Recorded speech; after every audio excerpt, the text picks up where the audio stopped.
Welcome everyone to the Maha Navratri Festival. This is the fourth season of this online festival that we are doing. We started this journey about 4 years ago with the first edition, and it was the birth of something beautiful, the birth of reconnecting with the Divine Feminine. I would like to begin with a beautiful verse, and I'm going to read this out in English, the meaning of it. Okay, this is from Srimad Devi Bhagavatam. I am myself, both manifest and unmanifest, and beyond the three gunas. I am the Trinity, Brahma, Vishnu, and Shiva, as well as Saraswati, Lakshmi, and Parvati. I am the sun, the planets, the moon, the stars, and the directions. I am all animals and birds, the outcast and the thief. I am the doer of lowly deeds and the doer of excellent deeds. Know me as woman, man, and the neuter. Welcoming everyone, our esteemed guests, devotees, and seekers to this divine space. We inaugurate Maha Navratri Festival today, and let's contemplate on what was just said. These profound words encapsulate the essence of what we are here to celebrate and explore during this sacred festival, the all encompassing, omnipresent nature of the Divine Feminine. The shloka from Srimad Devi Bhagavatam carries a truth so profound that it challenges our very perception of divinity, existence, and identity. The goddess declares herself to be both the manifest and the unmanifest. She is not confined to a single form or attribute, but transcends all boundaries, all categories that we as human beings impose upon the divine. She is beyond the gunas, beyond the limitations of form and function. Yet, she also manifests through all these aspects. In her, we find the complete spectrum of existence, from the celestial realms of Brahma, Vishnu, and Shiva, to the nurturing and protective forms of Lakshmi, Parvati, and Saraswati. She embodies the essence of the universe itself. She is the sun, the moon, and the stars. She's the directions that guide us, and she's all creatures, all beings, irrespective of their place in the grand scheme of creation. There is a deliberate emphasis on the fact that she's also the outcast, the thief, and the one who performs lowly deeds. And this aspect, the shloka challenges us to recognize the divinity that exists beyond our concepts of purity and impurity, beyond good and evil. The goddess exists in every aspect of life, even in places where we may hesitate to look at her. And in understanding this, we are called to dismantle the dualities that separate us from one another. We are challenged to see divinity in the marginalized, the oppressed, the forgotten, in every being, regardless of their station in life. She's both the high and the low, the virtuous and the flawed, the masculine, the feminine, and the neuter. The divine feminine is everything. So she is unity amidst diversity, openness amidst separation. As we stand at the threshold of Maha Navratri 2024, we find ourselves in a world crying out for transformation, balance, and healing. The ancient fire of the divine feminine calls to us, urging us to awaken and illuminate the path forward. This is not merely a festival, it is a clarion call to each one of us to remember, to reconnect, and revolutionize our understanding of existence itself. The concept of divine feminine, deeply rooted in Indian philosophy, transcends our limited notions of gender and societal constructs. It represents an essential aspect of existence that balances the masculine forces within the universe, known as Shakti, the active energy which drives creation and sustains life itself. The verses we began with highlight her all-pervasive presence, from the virtuous to the marginalized, from the celestial bodies to the tiniest creatures. And recognizing this, we acknowledge the inherent divinity in all beings and all aspects of creations. Navratri invites us to delve deeper into this profound symbolism. It is time to unearth Shakti's force within ourselves and to recognize its potential to transform not just our individual lives, but the world at large. In a society where power is often misunderstood and misused, the awakening of divine feminine offers a crucial counterbalance. This divine mother, this Shakti, embodies a beautiful duality that challenges our preconceptions. She is at once nurturing and fierce, compassionate and powerful, creative and destructive. She represents all of the spectrum of existence, reminding us that true strength lies not in domination, but in the ability to embrace all aspects of life with equal grace. So, as we embark on the sacred journey of 9 Nights of the Goddess, we move beyond the false barriers of the mind and embrace life in its totality. In a world where everything is fragmented, it's time that we reunite everything within us. From moving to judgment and separation, to honor and understanding, to change our perspectives. It's very essential in our fast paced world. Shakti has been given reverence from a very, very long time. And the essential and bringing its essential truth to us is that this is the energy of the entire universe. It flows through everything, and it is within each one of us.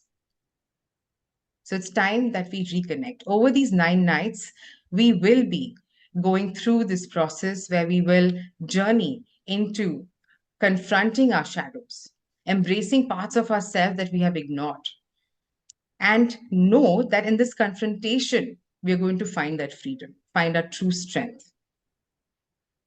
And the strength is not coming from any kind of domination, but it's coming from a place of surrender and acceptance. And that is the power of the divine feminine. I started my journey of divine feminine years ago, and it began with this calling of moving from the mainstream parts of work to something else. So I did all the work. I'm a fashion designer by profession. I was working, but something was still not adding up. And this calling came. It felt like the whisper of the goddess in my ear. And I started my journey with body work, with getting into practices of yoga, getting into the deeper wisdom, which is, within ourselves, tapping into the body. And as life progressed, and with the birth of my daughter, the Shakti energy just became even more stronger, even more sacred, making me recognize that how important it is for a woman, for a man to come into their complete power. Why?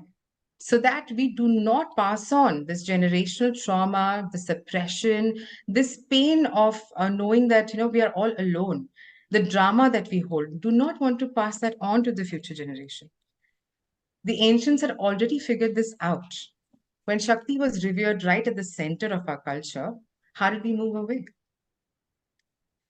9 Nights of the Goddess allows us certain practices, rituals, and tapping into the divine feminine energy of each goddess every single day, not just through the mental space, but through the space of embodiment, through the space of questioning. So you will experience certain goddesses coming forth very strongly, resonation, and you will also understand where you need to reconnect back to which aspect of yourself that you've forgotten. Yeah, we were born as those children with bright, glowing eyes and wonder, but somehow we lost that. We lost that in the chaos of life. The divine feminine allows us to access this state back. As we invoke the different forms of Goddess Durga, Lakshmi, and Saraswati, we embrace the full spectrum of human experience. We call upon our inner strength, our capacity for abundance, and our inherent wisdom. Durga, the fierce protector, teaches us that true courage lies in standing up against the darkness within and without. Lakshmi, the goddess of abundance, reminds us that wealth is not merely the material, but it also lies in the richness of the heart, love, compassion, and generosity. Saraswati, the goddess of wisdom, inspires us to seek knowledge, to express our truth, and to find our voice in the world. We're calling upon our inner warrior, our inner nurturer, our inner sage through these 9 nights.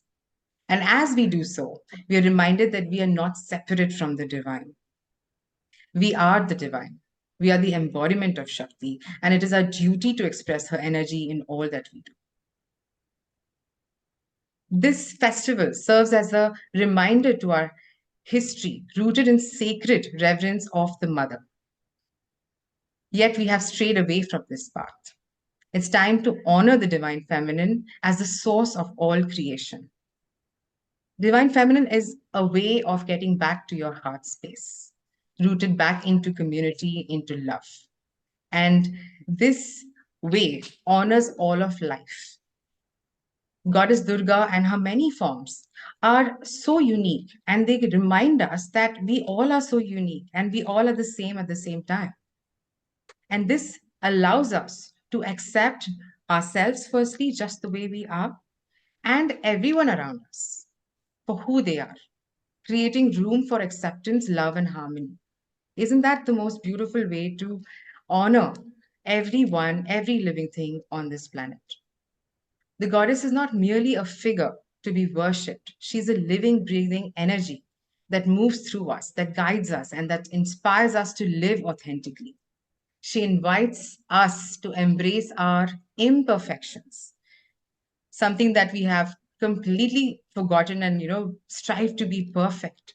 She sees beauty in our flaws and to recognize that our true power lies in vulnerability, in openness, and the willingness to be fully present with whatever arises. The divine feminine does not seek perfection at all. She seeks wholeness, and she knows that wholeness comes from embracing every aspect of who we are. In this sacred gathering, let us honor the sisterhood that binds us all. This is not only a space where we are worshipping the divine, we're connecting with the goddess, but it is a space where we come together as a community, a global community, to support one another, to uplift one another, and to celebrate the beauty of our shared humanity. The divine feminine thrives in connection, in the bonds we create, and in the love we share. Let us be there for one another through this journey. Let us listen deeply to each other's stories, and let us celebrate the unique gifts that each one of us bring to this world. The time for separation, for division, for isolation is over. The time has come to truly unite, collaborate, and see and make our destinies intertwined and see that fully. The awakening of divine feminine is a call to action, a call to create a world that honors the sacred in all its forms. So as we perform the rituals, chants, and mantras and dance the sacred dances, let us do so with the intention of transformation, not just for ourselves, but the people in our lives. Let us invoke the power of Durga to overcome the obstacles that stand in our way. Let us call upon Lakshmi to bless us with abundance, not just the material wealth, but of love and compassion and understanding. Let us seek the guidance of Saraswati to illuminate our path, to give us the wisdom we need to navigate the challenges of our times. May these 9 nights be transformational for all of us. May it be a space of revolutionary love. May you touch upon your divine essence, the spark, your life force energy, and take on life, celebrate life exactly the way it is. With the blessings of Goddess Durga, I honor each and every one of you present here. And with her grace, let us jump into this journey of the divine feminine with courage, with open hearts, and with absolute readiness to face and experience whatever comes forth. Let's be those children again.